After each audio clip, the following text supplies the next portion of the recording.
Seorang bekas jurutera yang sebelum ini mengaku bersalah menggunakan wang palsu untuk membeli barangan kemas menukar pengakuan di Mahkamah Session Kuala Terengganu hari ini.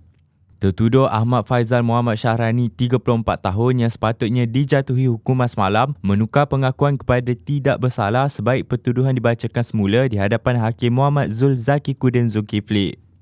Berdasarkan pertuduhan, tertuduh didakwa melakukan percubaan menggunakan sebanyak 359 keping wang palsu bernilai RM50 yang mempunyai nombor siri sama.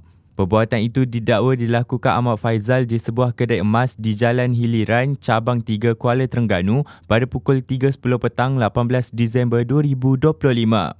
Kosmo 6 Januari lalu melaporkan Ahmad Faizal mengaku salah atas 3 pertuduhan menggunakan wang palsu, cubaan mencuri dan memiliki peralatan mencetak wang palsu.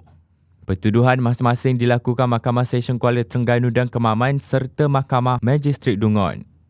Sebelum ini, sebuah kedai emas di Cabang 3 nyaris kerugian RM30,000 apabila seorang pelanggannya cuba membeli gelang tangan menggunakan wang palsu semalam.